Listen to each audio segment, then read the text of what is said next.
Okay, so today I'm teaching how to break a board. Alright, so you guys can know too. This is weird. Alright, first thing you gotta go into Zenkutsuchi, but make sure your Zenkutsuchi is diagonal. Once you do that, you gotta make sure your shoulder is above the board. So if I'm just in Zenkutsuchi, my front leg in line with the board, so from here, my shoulder is still gonna be back here. Can you guys see it? Alright, so I need to move forward so that my shoulder is in line with the board. Now, when you punch, don't punch normal ski style. You need to punch tate. And the reason for that is, you'll notice the knuckles, when you punch, it's the first two only. But if you turn it so it's oiski, you're gonna have two knuckles here, and the last two knuckles is gonna hit this board. So when you punch fast, even though this board might be light and easy, alright, it's still gonna hit these knuckles and they're gonna swell up. Okay guys? So it's very important you prevent that from happening by turning it to tate. Now when you do this, you're punching the board like that, okay? First two knuckles. So you have the tops of the knuckles on one side of the board, and you have the base or the secondary knuckles on the other side of the board. Just over here. And always aim for the middle, alright? Now, every time you touch a board, it's considered an attempt. So whenever you guys call up to break a board, you've got either 5 attempts or you've got 3 attempts. If you're junior grade, you've got 3 attempts per board.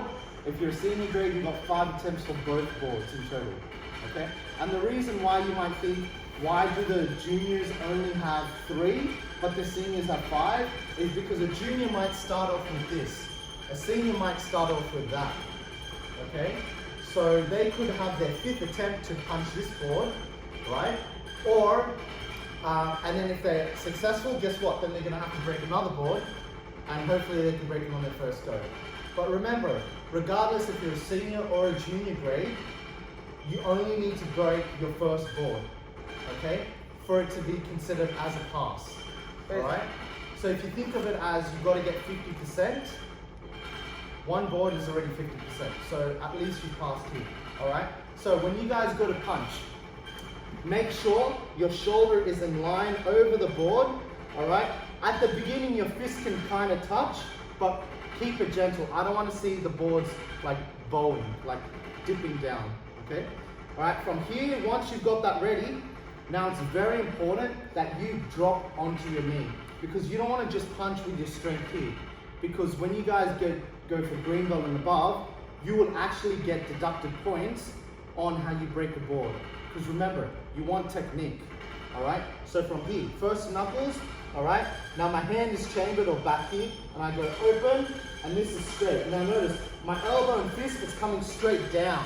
So I'm going 1, so notice the legs bending, 2, 3, and then when you go to break, make sure you kiai. So same thing, I'm not stopping at the board, I want to break through it. Now, when you drop onto your knee as well, you don't end up leaning forward and falling over the board or the bricks, okay?